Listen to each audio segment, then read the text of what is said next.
Here's something you won't believe, and before I dive in, I need you to do one thing for me. Don't just listen, but stay with me until the end. Because if you don't, you might think I'm crazy, or worse, you'll dismiss everything I'm about to tell you as some late-night fantasy. Subscribe, stay tuned, because this isn't just another UFO story.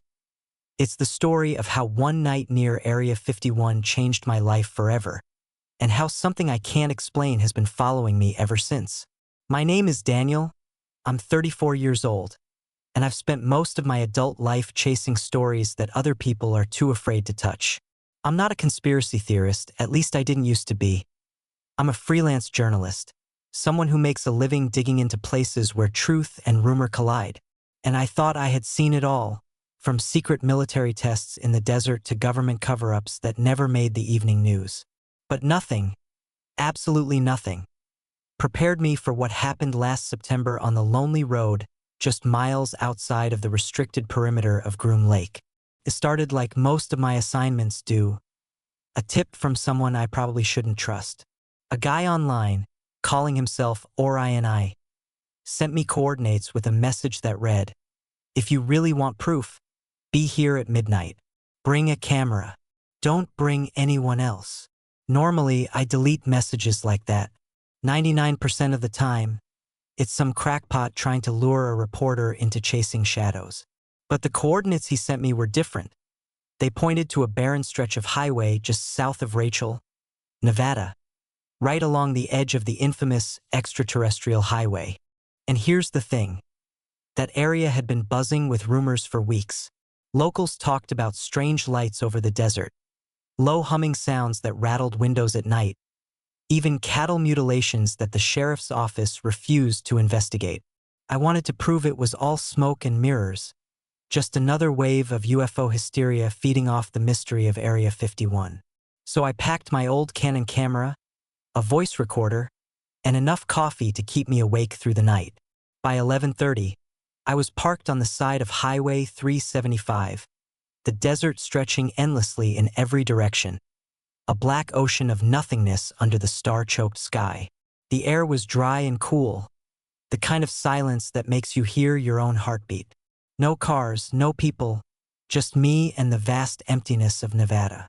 Midnight came, and at first nothing. Just the still desert, the whisper of wind across the sagebrush. I was starting to feel like an idiot, thinking I'd been played, when it happened. A light, not like headlights, not like a plane. This was different. It appeared suddenly in the sky, pure white, so bright it burned into my eyes, and it moved fast. Faster than anything I had ever seen, darting one way, then another, making sharp, impossible turns that no aircraft could survive. My camera shook in my hands as I tried to capture it, but even through the lens, the light seemed wrong, like it was pulsing, alive somehow. And then there was the sound. A low, vibrating hum that didn't just hit my ears. It crawled into my bones, rattling inside my chest. The desert floor seemed to tremble under my boots. I should have left. Every instinct screamed at me to get in my car and drive, but I couldn't. I was frozen, like the light held me in place. And then it came closer. Within seconds, the bright sphere descended, lowering itself until it hovered maybe 30 feet above the ground, not far from where I stood. My mouth went dry, my legs refused to move. The hum grew louder, deeper, until it was the only sound in the world. The air around me thickened, pressing against my skin, making it hard to breathe. I raised my camera again, desperate to get proof, but the device flickered, the screen going black, dead in my hands. That's when I realized I wasn't just watching it. It was watching me. I don't remember deciding to run. 1 second I was standing there, staring at that impossible sphere of light, and the next I was stumbling backward toward my car, my boots sinking into the loose desert gravel. But no matter how far I moved, the thing stayed fixed above me, like a silent predator circling its prey. The humming wasn't just sound anymore. It was pressure, like invisible hands pushing against my skull. I yanked open the car door, slammed it shut, and twisted the key. The engine sputtered once and died. I tried again. Nothing. All the electronics, the dashboard, the radio, even my phone, dead. Darkness swallowed the interior. My heart hammered against my ribs. This couldn't be real. Planes don't do this. Helicopters don't do this. And yet, outside my windshield, the sphere had shifted, splitting into 3 smaller lights, each one pulsing like a heartbeat. They began to move, circling my car in perfect synchronization, leaving faint trails of blue-white glow in the air, like the afterimage burned onto your eyes when you stare at the sun too long. My fingers trembled as I reached for the door handle. I told myself to stay inside, lock the doors, wait it out. But some instinct deeper than fear, told me staying put was worse. I shoved the door open and bolted into the desert, my boots crunching over rocks and dry grass, the cold night air slashing at my lungs. Behind me, I heard a sound like static mixed with a metallic crackle, and when I glanced back, one of the lights was following me, gliding after me, maybe 10 feet off the ground, matching my pace effortlessly. I ran harder, legs burning, heart threatening to explode. The lights didn't speed up. They didn't need to. They were hurting me, guiding me away from the highway, deeper into the open desert. The ground sloped downward into a shallow, dry wash, and I stumbled, landing hard on my hands.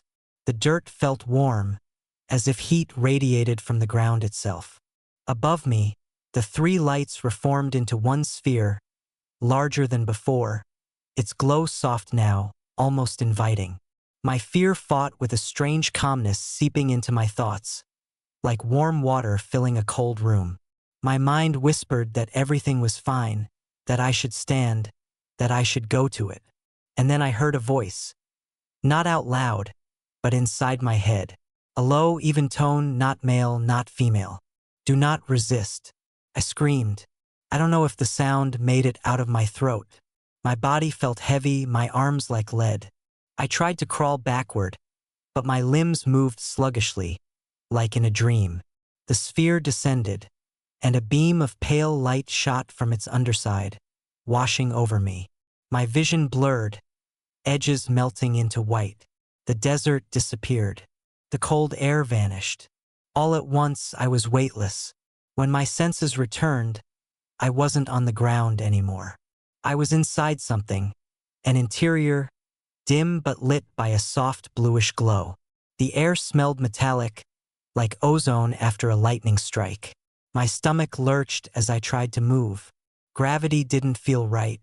The walls weren't walls exactly. They shimmered, transparent but not glass, like the surface of water caught in a breeze. I was lying on a smooth platform, my arms pinned at my sides not by restraints but by something invisible, like the air itself had hardened. Across from me stood or floated 3 shapes. At first, I thought they were people in suits, but the closer my eyes focused, the less human they seemed. Tall, impossibly thin, their skin translucent with faint veins glowing beneath, heads elongated but not grotesque, eyes like twin pools of liquid silver reflecting the dim light. They didn't move their mouths, but I felt them, inside my skull again. You are observed. You are safe. Do not resist. My breath came in ragged gasps. Safe? This wasn't safe. My mind raced with every abduction story I'd ever heard.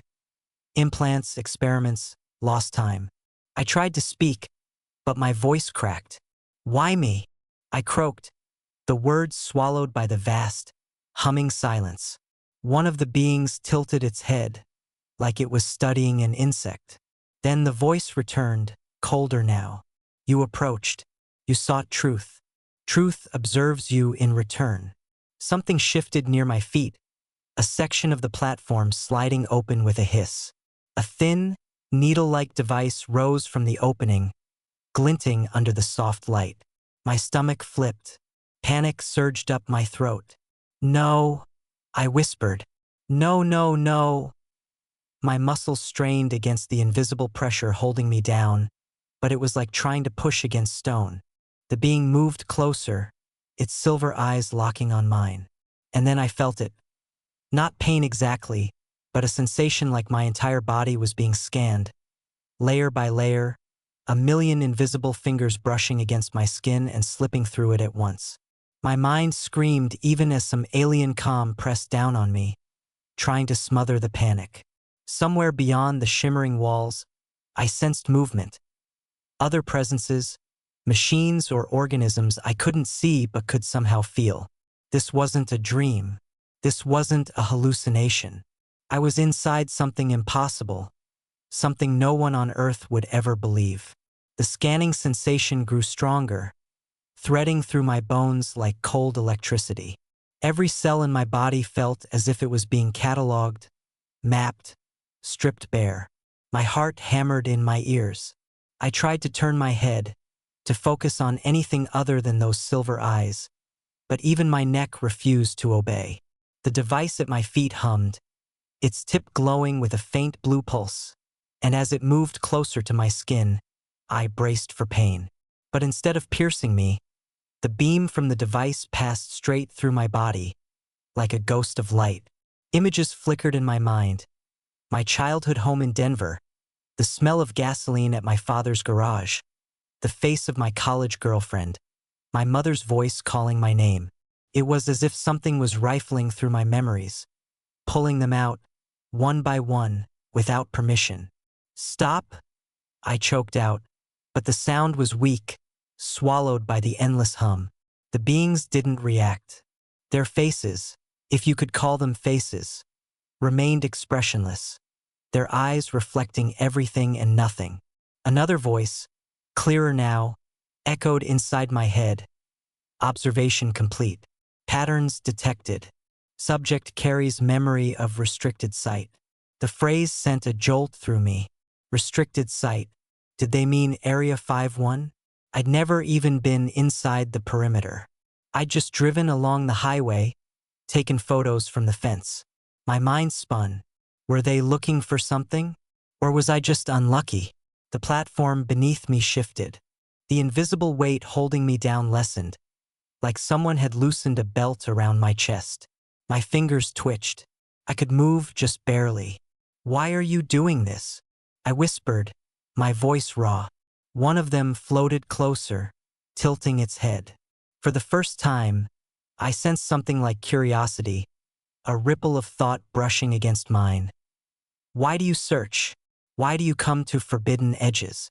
"Because," I swallowed hard, "because the truth matters." The thought hung in the air between us. Then, unexpectedly, the pressure vanished completely. My arms sprang up, free. My body felt lighter, as if the gravity had lessened. I sat up slowly, my muscles trembling. The beings didn't move to stop me. The device retracted back into the platform with a soft hiss. "You're just going to let me go?" I asked, but even as I spoke, a new sensation crept over me. An overwhelming fatigue, like every ounce of energy had been drained. My vision blurred at the edges. The being nearest to me extended a long, translucent hand, its fingers ending in fine, thread-like tips.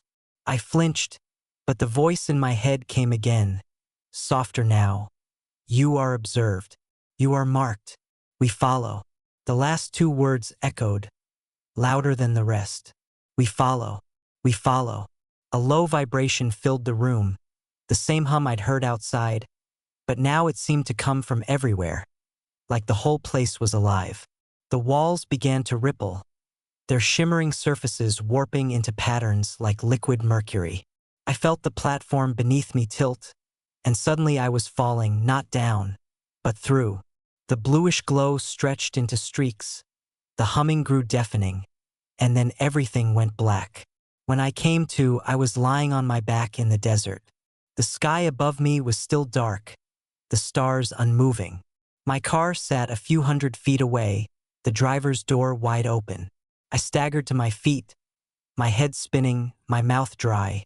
The sphere of light was gone. Nothing but silence and the endless stretch of Nevada night. For a moment, I wondered if I'd imagined it all, if exhaustion and paranoia had conjured the whole nightmare. But when I glanced at my wrist, my blood ran cold. A small, perfectly round mark, no bigger than a dime, glowed faintly under my skin, pale blue, like the light inside the craft. I touched it, but it didn't hurt. It didn't even feel like part of my flesh. It was just there, humming faintly, like a tiny heartbeat that wasn't mine. Panic rose in my chest. I stumbled back to the car, fumbling with the door. When I tried the ignition, the engine roared to life instantly, as if nothing had ever happened. The dashboard lights flickered on. My phone vibrated in my pocket, working again. But when I checked the time, my stomach dropped. It was nearly 4 in the morning. I had lost more than 3 hours. My camera sat on the passenger seat. I snatched it up, flipping the screen on. Every photo, every video gone. The memory card was blank, wiped clean. Only one file remained. A single, corrupted image. I opened it. It was black, nothing but static except for one faint shape in the corner. 3 silver eyes staring out at me. My hands trembled as I tossed the camera aside. The hum wasn't gone. It was inside me now, low and constant, like tinnitus but deeper, vibrating in my bones. As I pulled back onto the highway, the desert stretched endlessly in the darkness. In my rearview mirror, for just a second, I thought I saw it. A dim light hovering far behind me, perfectly still. Watching. The drive back to civilization was a blur. My hands gripped the steering wheel so tightly that my knuckles turned white. But no matter how fast I pushed the car, the hum inside my body didn't fade. It was as if I'd brought something back with me, something that wouldn't let go. When the first glow of dawn crept over the horizon, I pulled into a gas station near Alamo, my eyes bloodshot, my whole body trembling. I staggered inside, grabbed a coffee, and tried to steady myself, but the cashier's eyes lingered on me too long, like he sensed something was wrong.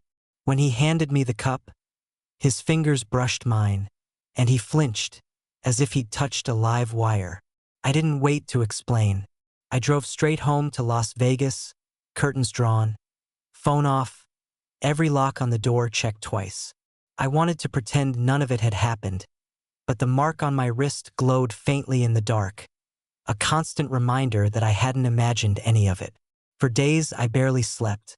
Whenever I closed my eyes, I saw those silver eyes staring into me, pulling memories I didn't want to relive. And the dreams, God, the dreams. I'd wake drenched in sweat, gasping, with flashes of strange symbols burned into my vision. Symbols I couldn't recognize, but that felt disturbingly familiar, like I'd known them once and forgotten. A week later, things got worse. At night, I began hearing a faint static over the radio, even when it was unplugged. My phone lit up with notifications from numbers that didn't exist. And every time I stepped outside, I felt watched, not by people but by something above. Twice, I caught a pale light in the sky, hovering for seconds before vanishing. I stopped leaving the house. I stopped answering emails. Even when Orion I, the one who sent me those coordinates, wrote again. His message was short. They found you. They don't let go. Don't fight it. I tried to reply, but the email bounced back. Account deleted. Vanished. By then, I couldn't keep it to myself anymore. I told a friend, another reporter I trusted, everything. He listened, nodding politely, but I could see it in his eyes. He thought I'd broken under stress, that the desert and paranoia had finally gotten to me. When I showed him the glowing mark, he went pale, but said nothing. He hasn't answered my calls since. Maybe he's scared.